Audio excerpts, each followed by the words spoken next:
kancani ora kaya kalendhan iki persasat kaya dene kejugrukan bukir sari keblabak samudra madu ya awit saka rawi mbar kakangku Jlitheng Kresna kakangku lan Baladewa kakangku ingkang mangkono mbar Puntaadi kakangku Kresna kakangku apa dene Bule kakangku sarawuhmu aku ngaturake basaku katur ngaturake prembagi lan uga ngaturake pangabektiku katur ana ngersane pepundhenku katelune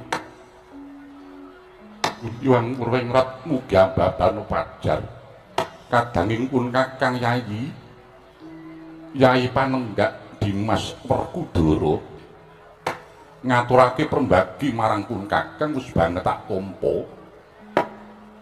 kacadung kanthi asta kalih kapetelakoning Wardaya kacancang ning puncaking weni mugi bisa ndadekake rah daging kajuwananing pun Kakang Yayi lan ya antuk pamujine si Adi kasembuh pengayomaning Jawata lulus raharja prapanipun Kakang ora liwat astutinipun Kakang wae katur ana ngersane Yayi Ora apa dene Yayi Arimbi wah yo tak pundi dadi jimat najan pun Kakang Nggorowati uga mangkono Yayi banget tak tampa ndadekake bombong penggalipun Kakang lan yo antuk pamujine si Adi kalis ing sambikala pratanipun Kakang Nggorowati ning Pringgondani pangestunipun Kakang tumrap marang si Adi Dimas Werkudara Kresna kakangku ya tak pundi jagat Dewa Bathara kadangipun Kakang Dimas Bratasena ya antuk pamujine si Adi kasembuh pengayomaning Jawata lulus harja prabanipun Kakang ing Mandura oning Purayagung Pringgondani kene ya mung wae astutinipun Kakang wae tumandu marang jeneng Sira Yayi Bratasena apa dene diajeng Arimbi ya tak pundi dadi jimat samengku prayogakmu anggone pinarak lenggah Baladewa Kakang kaya wis ora kurang prayoga Bungik Setyaki dikepara ngarsa nggonmu ngadhep ana ngarsanipun Kakang Dimas Setyaki nun inggih kejawi saking menika keparenga inggih rayi nggan buruji ngaturaken sumungkeming pambekti kunjuk wonten ngarsanipun Kang Mas Werkudara ya tak tampa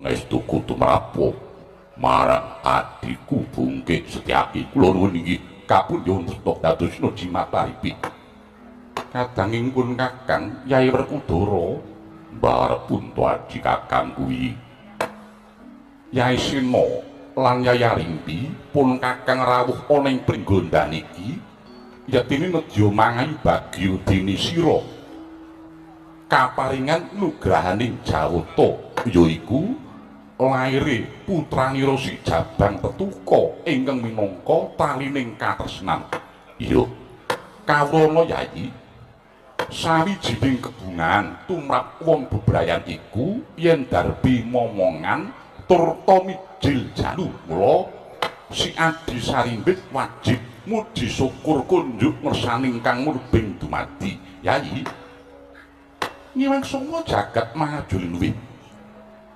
Werkudara Kresna kakang kuwi najan pun Kakang Indrawati uga mangkono pun Kakang uga melu bungah dene si Adi wis kaparingan momongan mijil kakung sinebut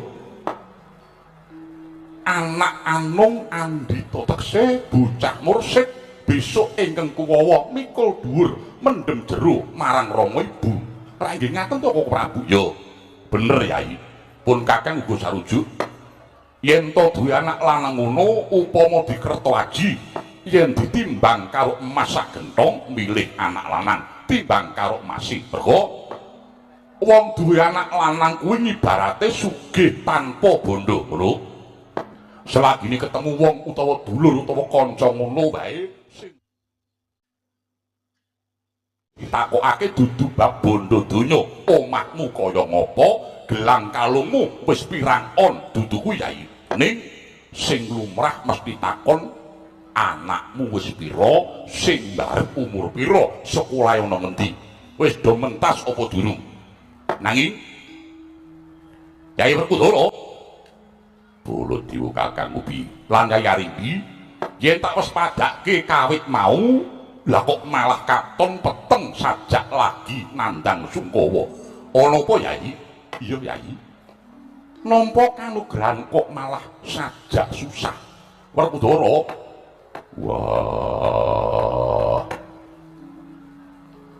aku matur nuwun banget dini padha rawuh lan padha paring kubure tutur sembur marang aku kabeh ingkang dadi pemedikane mbarep jiteng kakangku lan Baladewa kakangku kabeh bener nang tumrap aku pinemune dadi kosok balen lho kok kosok balen piye Yai iya Yai kok kosok balen piye Werkudara iya kosok balen coba saiki sawangan kawit mau Arimbi mung nangis guguk ora melu sambung gunem wah aku dhewe yo bingung sawangan anakku Jabang Tetuko nadyan wis lair wis weruh padang hawa nanging nganti seprene singgawa ari-ari nganti seprene durung bisa pugut pusering malah nganti tekan saiki durung ana gaman sing bisa mugut pusering wah piye saben-saben ari-arine dipukul saka pusere ora iso pedhot mung gumenjleng mletik metu genine lakon penandhangi anakku iki arep tekan kapan yen kedawa-dawa yen ora enggal bukut ari-arine wah opo bakal Werkudara kewirangan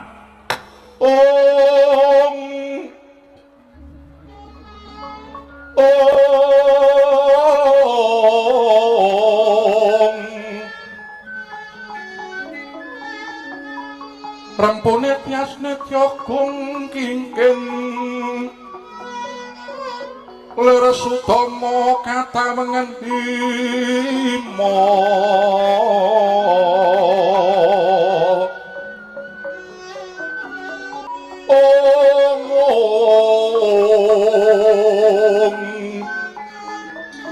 Ujwala suram sorate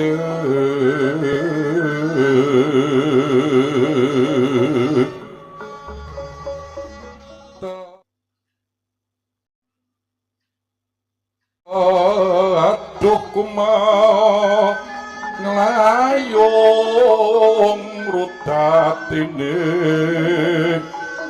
angranmu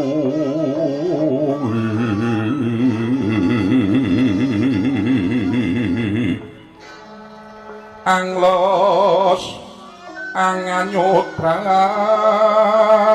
loyo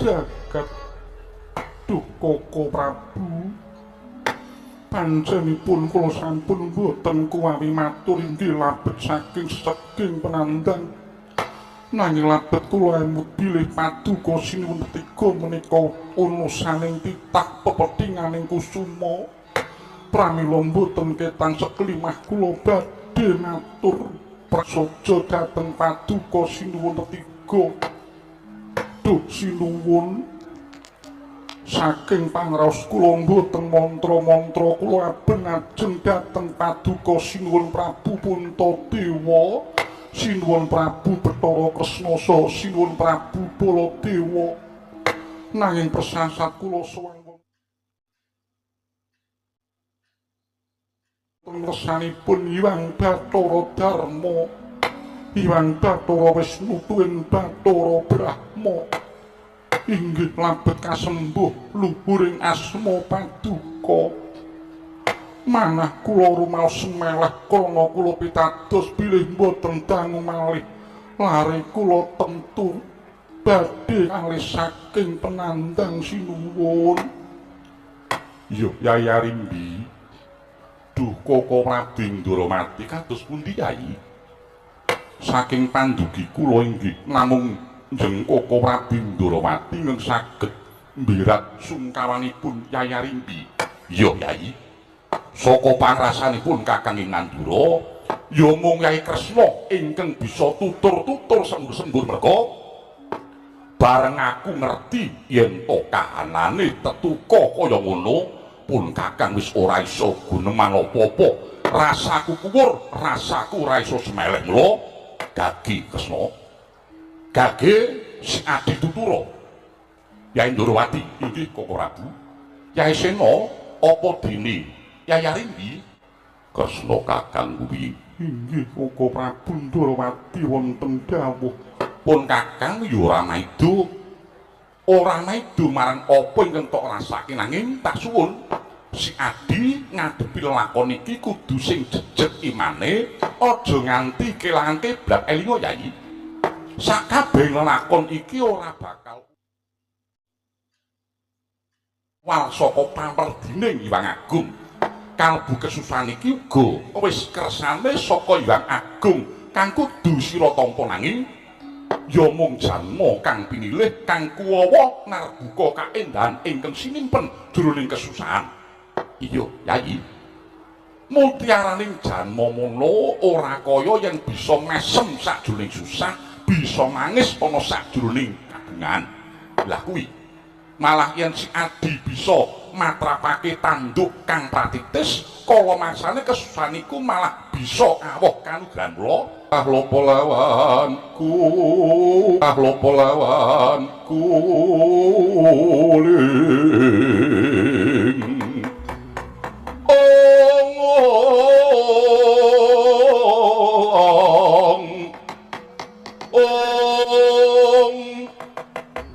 elingo selajat miko yen wacana kudu manis breseng seming sasama samane manungsa sami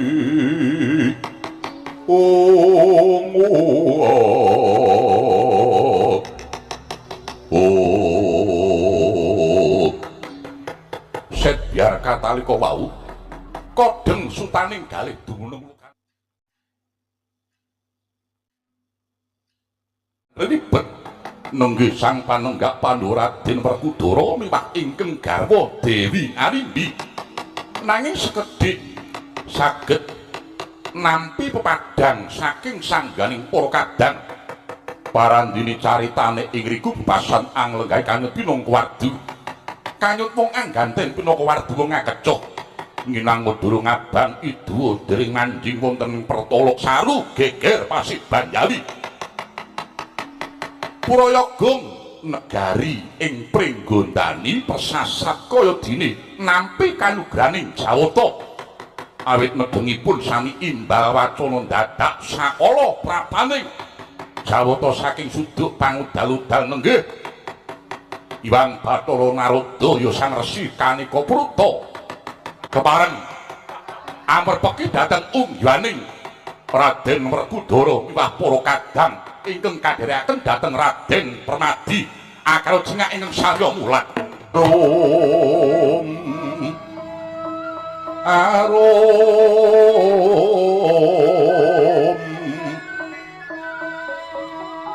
kanten ingkang sekar gadhong rerengganing taman sari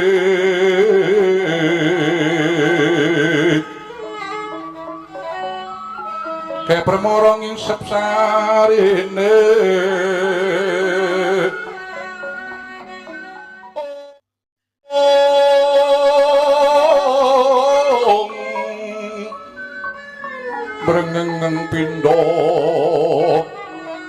jining Pramana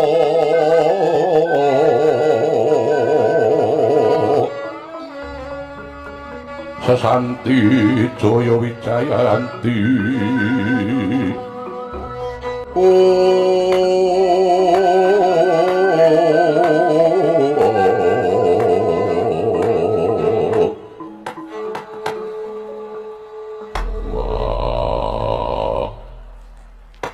Hastuto Hastuti Sumuruk Netyo Prayudya mengkuto dhisik Pringgontani kaya nampa kanugrahan merga Jawata kepareng matedhak ning Marcapada nrada kakekku ingkang rawuh aku ngaturake basaku katur lan bektiku katur ana ngersani nrada kakekku. Lho ya hak perkincong waludaya Pak Pong kali judi sapa sing gawe ya Werkudara ya antuk pamuji kita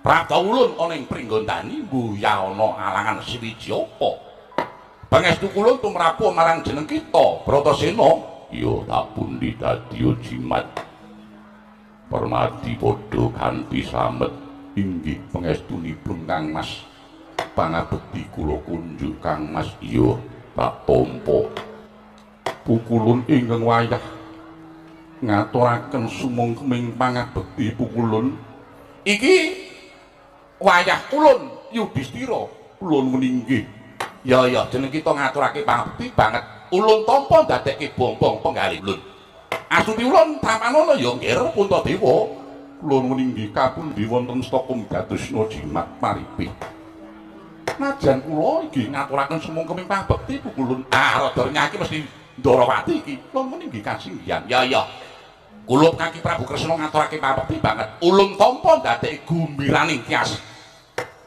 senajan kula rada ladak iki mesti nata mandura kasinggihan ya ngaturake pangabekti tak tampa dereng ngaturaken pangabekti menawa jinuwun wah ayo semene akeh sing padha rawuh wah pancen wah antaraning Pringgondani Ngamarta Ndarawati Mandura ki pancen ya ngedak-edapi apa ingkang dadi kerukunane basane tigane ngemor pancen patut sinudarsana wah nrodo kakekku kepareng rawuh ing Pringgondani apa pancen arep maringi pidana karo Werkudara yen upamane arep maringi pidana karo Werkudara aku hanane mung pasrah bongkokan nrodo kakek lho ya Werkudara kita aja kejeron penampa merga sayektine ulun Marcapada iki mundi dawuh Adi Pramesti Bathara Guru ingkang nalika samana Adi Pramesti Bathara Guru ki matedhakake kanugrahan ya kuwi wujuding pusaka ingkang sinebut Kyai Kunta Wijaya Danu Kyai Kunta Wijaya Danu lah nalika samana ulun nggone Humyang Marcapada kuwi njujuk ana ing tengahing wana neng kono ana sawening titah utawa ana sawening satriya ingkang ngeningake cipta mahas ing asamun mongko saka dawuh Adi Pramesti Bathara Guru pusaka Kunta Wijaya Danu kuwi supaya dadi pepintane adimu si Permadi bareng ulun nyaketi ana ing ngalas kuwi mau satriya ingkang tapa kuwi mau genah nek kuwi Permadi merga wiwit saka jejemuling suku nganti pucuking rambut persasat ora ana gethek cacate genah nek kuwi Permadi busana pusaka Kunta Wijaya Danu banjur tak paringake marang satriya ingkang nedeng tapa kuwi mau bareng ulun takoni kaya salah ulun dhewe ora nganti tak takoni sapa jenenge wis tak paringake pusaka bareng tak takoni banjur waleh yen to satra ing wis nampa bebungah kuwi mau kekasih Raden Suryatmaja ya Karna Basusena. Wah, la ulun kleru. Ayo ulun ki ya rada dimaklumi karang ya Sedewa umure semene mongko nalika samono ulun lali ora nggawa kacamata. Dadi nggon ulun mes padake iki capet-capet iki Permati apa sapa lah rak tenan to lali tok jare wong daplok kleru. Lah satemah neng kono gono satriya banjur tak caketi jebul kuwi Permati mongko pusaka wis kebacut tak paringake marang Suryatmaja. Lah banjur Permati karo Suryatmaja padha regejekan pusaka iso digawa si Suryatmaja. Permati mung iso ngrebut sarunging pusaka ya kuwi saka kayu Kastubamulya. Ayo satra sijine wis oleh gawe ya terus lunga ngono wae. Mula terus jeneng ulun prakta ning Pringgondani nganti adimu Permati iki uga Permati wis nggawa sarunging pusaka Kuntawijayandanu ning tumrap ulun iki malah kanugrahan tumrape Werkudara lan Arimbi. Kanugrahan sing to karepake kepiye? Kanugrahan merga kalenggan iki yoganira ya kuwi Jabang Tetuka ingkang nandhang raga kaya mangkono merga pusre durung bisa pugut. Mula arahne niki sarunging pusaka saka kayu Kastubamulya kuwi iso digawa adimu Permati saka panduga ulun ya sarunging pusaka kuwi ingkang bisa mugut marang pusre anakmu Jabang Tetuka Nger Werkudara. Handhik Bima kena sayaka Sudipya sawara-wara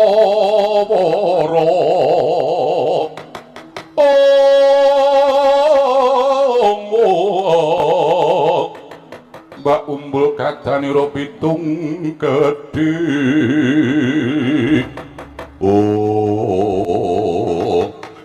Wah, nek pancen bener mangkono sing dadi pangendikane Narada kakekku. Kaki rasa dadak kesuwen selak mesake penandangi anakku Jabang Tetuka. Yen pancen sarunging pusaka kuwi bisa kinarya nugel pundhane. Ya sabar.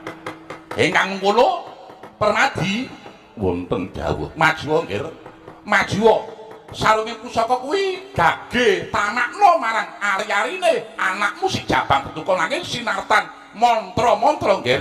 Inggih nyuwun pengesti. Ya sing ati-ati nggih. Ati. Ulun piye Harimbi? Kula aturi mriksani bilih sakmenika ari-arinipun utawi pusripun anak kula pun Tetuka sampun saged pugut. Nanging Pangeran kula aturi mriksani lan menapa ingkang sami lenggah wonten mriki mboten sami ulinga bilih sarunging pusaka malah manjing wonten angganipun anak kula pun Jabang Tetuka.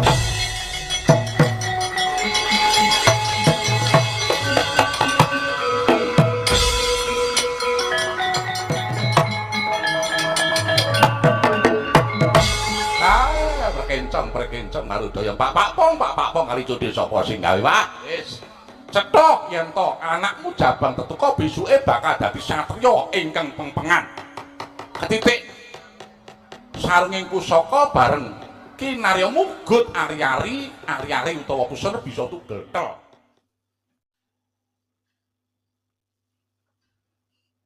Ning kaelokaning jagat sarunging pusaka malah manjing sajuga aning angganing Jabang Tetuka ning aja padha semelang yo nggir. Anane lakon iki malah dadi bisa kinarya mimbuhi kekuataning putramu ya si Jabang Tetuka nanging eling diling lamun besok dewasaning Jabang Tetuka iki aja nganti wani metukake marang pusaka Kuntawijayandanu merga saupama wani metuke marang senjata Kuntawijayandanu ya ing kono dadi keringkiyane anakmu Jabang Tetuka nggir.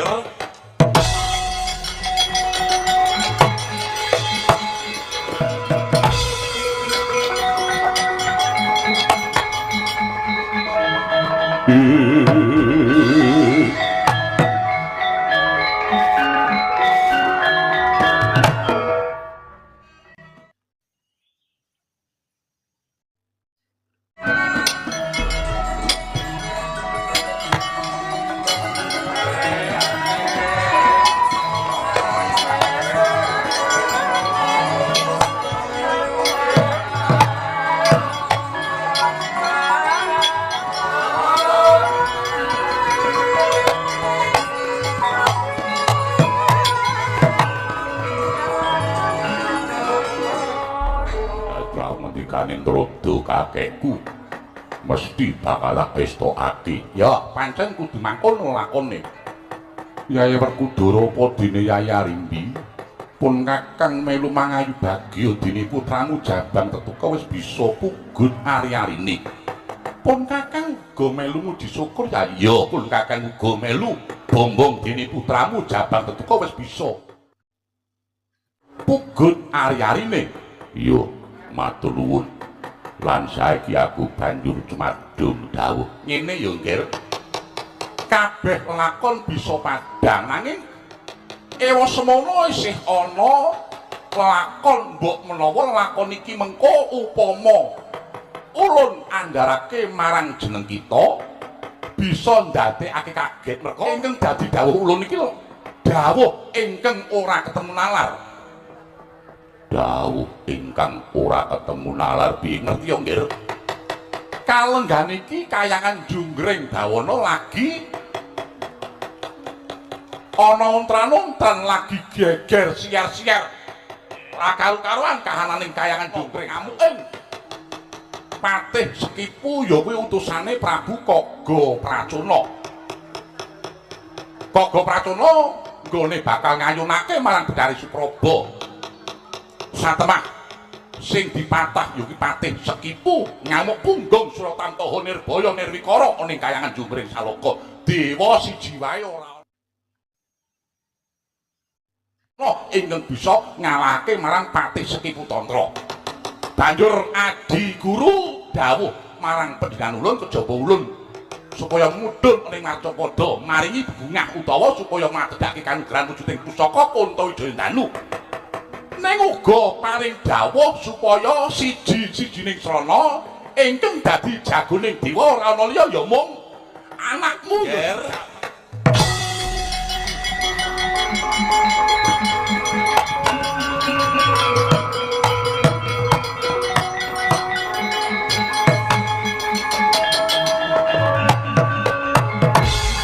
Wong ayu iwa pijerun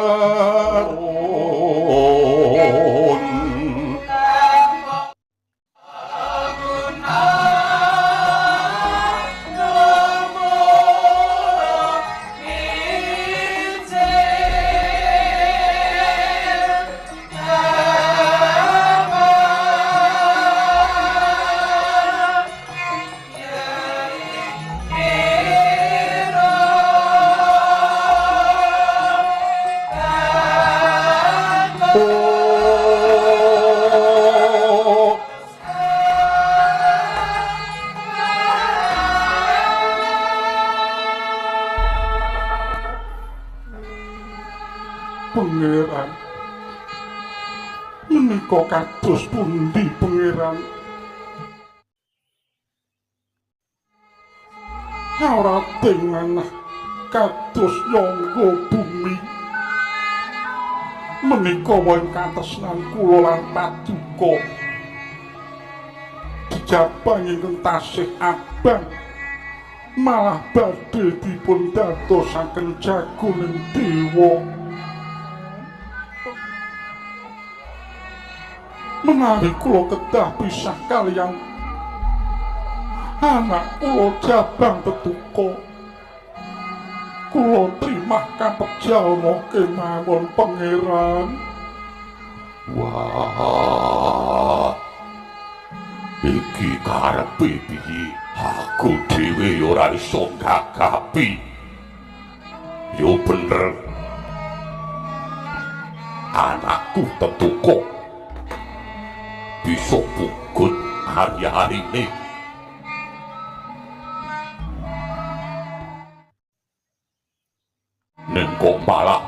banjur arep dadekke Jaguning Dewa. Wah, kok ngono ki piye? Drodo kakekku. Dara lan jeneng kita.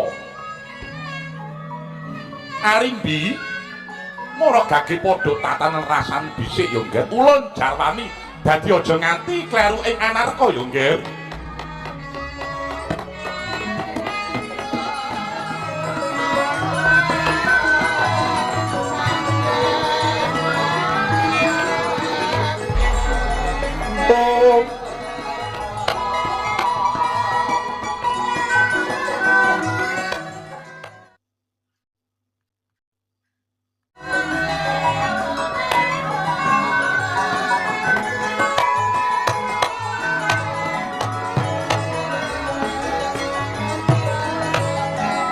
Drodo dedalnya kedunya kaleweran ing samudra dinampi wang baruna.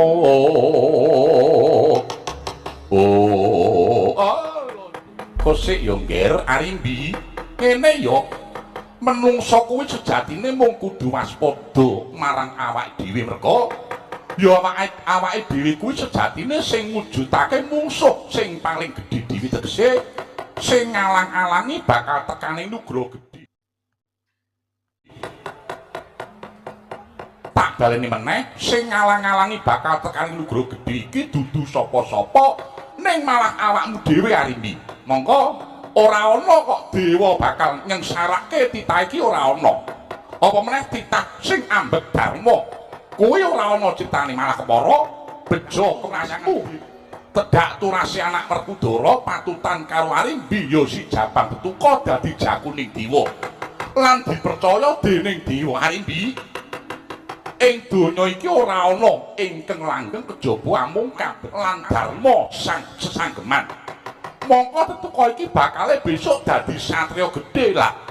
Nek bakal ketekan nugra gedhe arep didadar karo dewa.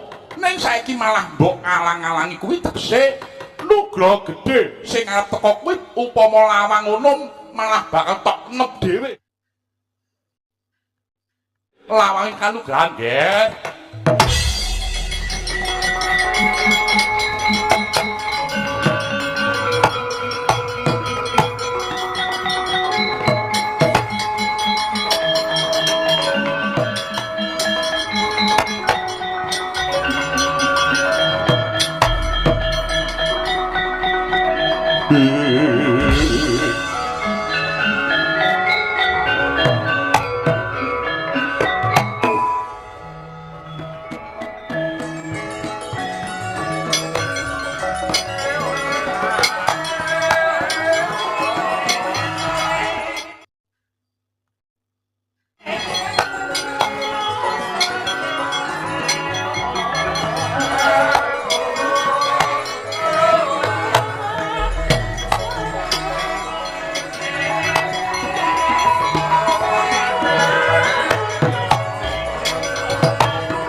Kali tutus sapa sing larak ngono.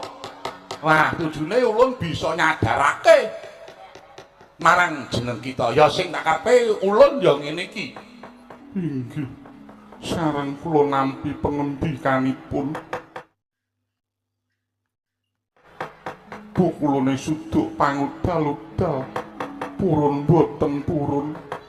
Kula kedah lila menawi yoga kula pun Jabang Betuka badhe dipun asta minggah wonten ing kayangan pinoning dewa Pukulun.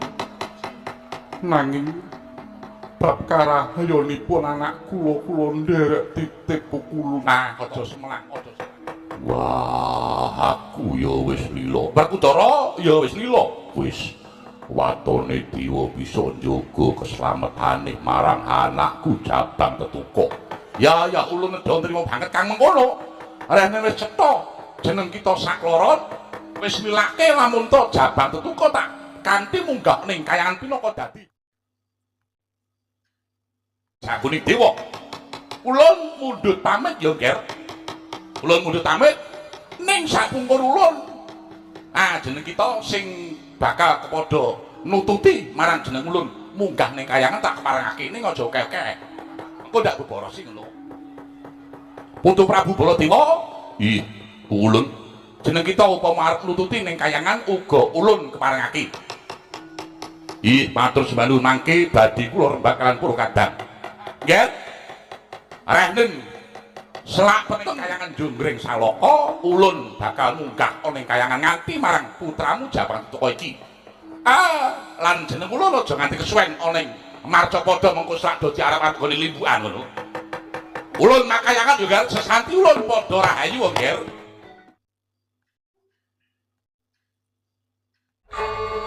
wah Punto Aji kakangku Kresna kakangku apa dene Baladewa kakangku mesine wis padha midhanget lan padha nguningani bab lakon iki mau iya Kyai Koko Prabu ngene lampah kados pundi ing rai lajeng cumadeng dawuh Koko Prabu iya Kyai prayogane gandeng putramu Jabang Tetuka iki wis dikanthi munggah ning kayangan Jonggring Saloka si adi wae supaya paring iguh pertikel piye prayogane iki Werkudara Kresna kakang tak suwun kabeh wae supaya saya kenceng nggone manekung nyuwun ana ngesaning Hyang Maha Agung muga putramu si Jabang Tetuka tansah jinangkung ing Gusti iya wis mesti banjur sateruse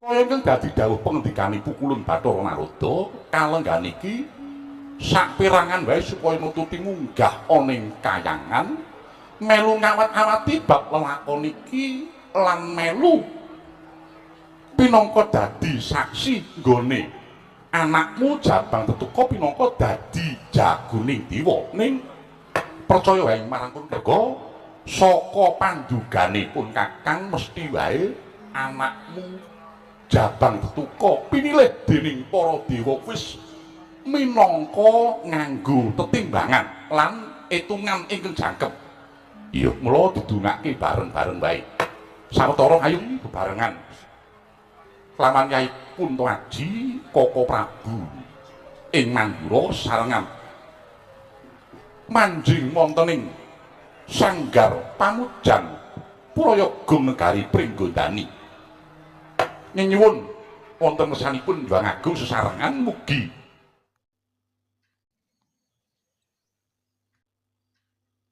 dipun paringana pepajar bab lelampahan menika Koko Prabu ya prayoga mengkono inggih ngestokaken dawuh Koko Prabu ya ingkang mengkono permadi wonten dawuh Kang Mas kowe wae supaya metu njaba rahning sawetara akeh para kawula Pringgondani kang padha melu gantung sibuk para bodolo pasiwakan aku bakal nderekke Punto Aji kakangku Kresna kakangku apa dene Baladewa kakangku manjing ning Sanggar Palanggatan bareng-bareng nyuwun ana ngersaning Hyang Manon muga takut maring kaparigeng raseksa magara rupa siung nyokang mawingis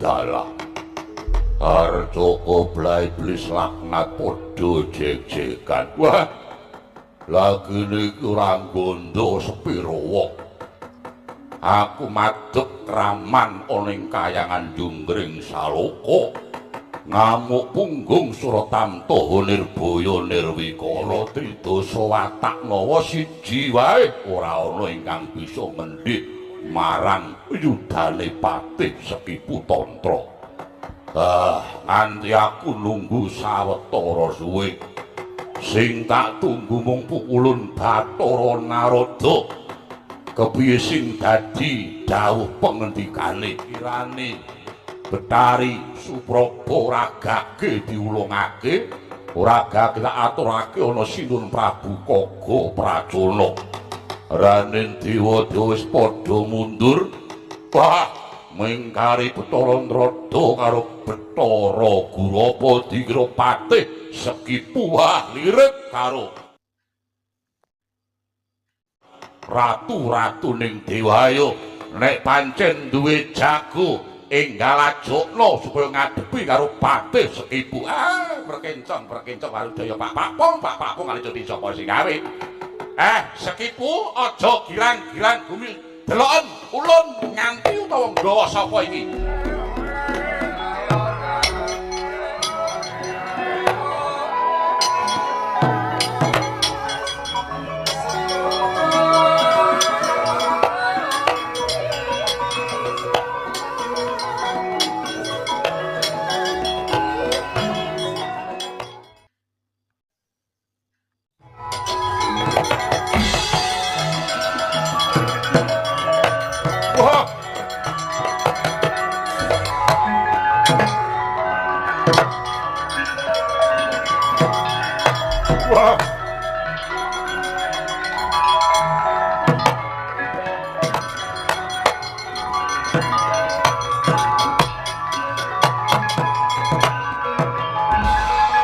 Saking rananggun magawe gelar magawe wang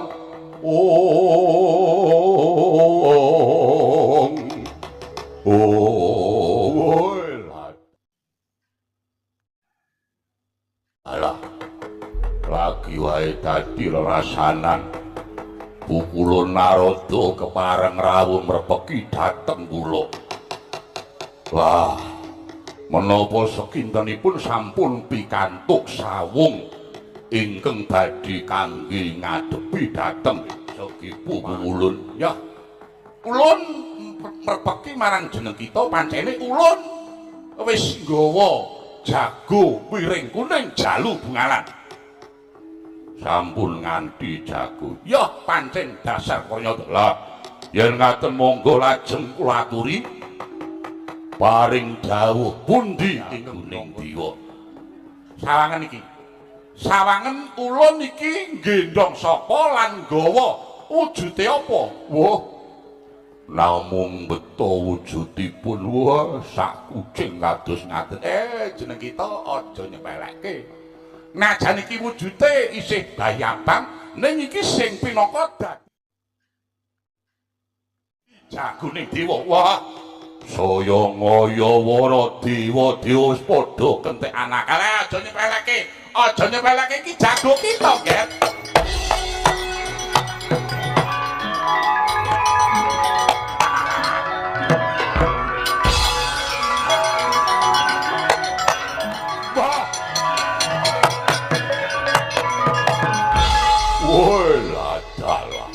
Sajake dewa-dewa wis padha kentekan akal.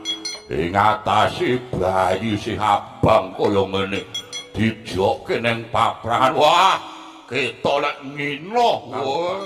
Bayi sabang dijokke ning paprangan. Wah, ning malah tiwas kebeneran dasare aku. Wah, mapano ning repat kepanasan wis sawetara suwe ora memangan iki malah didepi bayi sing isih abang. Najan bayi ning katone seger sunyawa.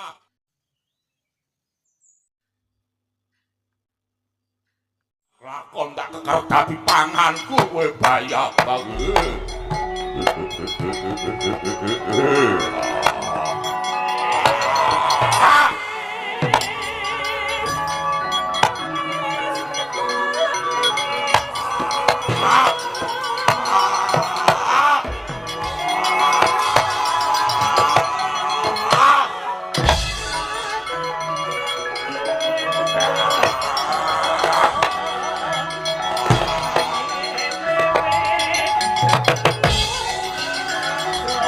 Wah. Wah.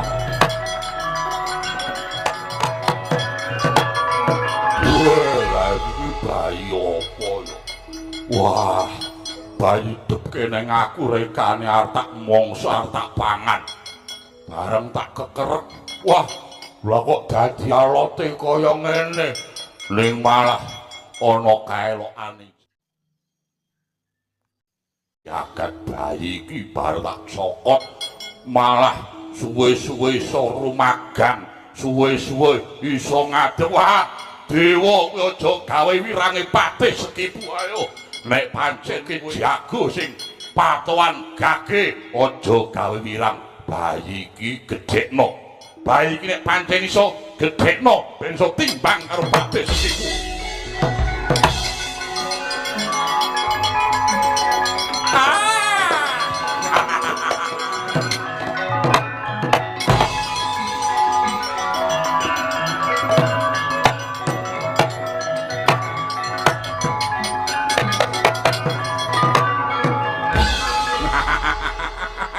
Lah gini aku main gawa bayi kok iso gawe wirang.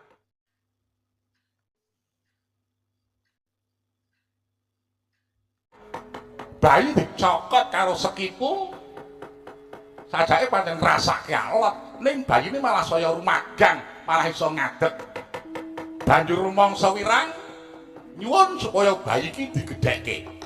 Nek wis gedhe pamriye mengko terus iso sak bobot sak timbangke ngono tak gedhekne bayi iki. Pira wae nek menggedhekke kowe. Ya apa dewa ki ora kurang akal. Dewa-dewa ki do tangi ora ya ku ya. Dewa-dewa kabeh wae do nyeklo gaman le. Do nyeklo gaman bayi ki tak cemplungke ning kawah Candra Dimuka gageh padha jadinen bayi iki.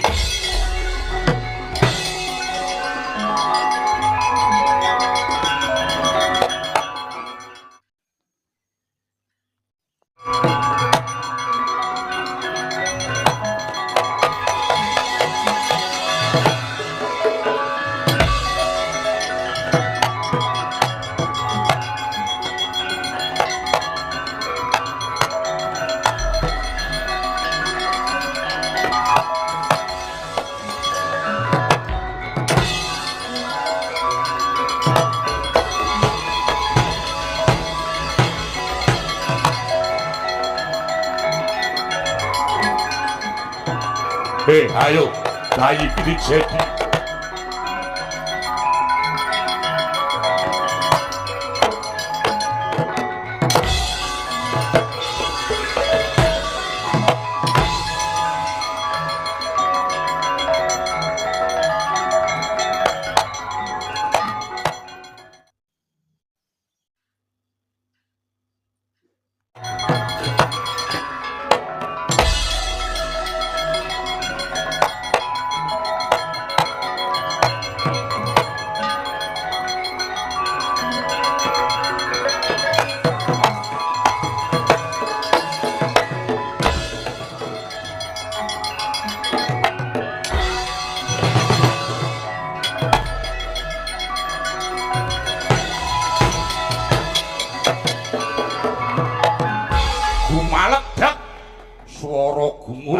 Ilak kaya samudra geni nenggih ingkang mapan wonten ing telenging Zamaniloka ya kawah Candra Dimuka. Geni kamurkan, geni angkara, geni kamelian, genine titah ingkang seneng apus krama, tiyang ingkang demen slingkuh. Genining kaduragan saya lebih ingkang ngumpul dadi siji mung genining kautaman. Parandene panasing geni kaping 1000 lendhut campur watu muruk mangangak abang begadak miwah gamaning para dewa kang wis ajur dadi bubur dadi nyawijing anggane jabang tetupa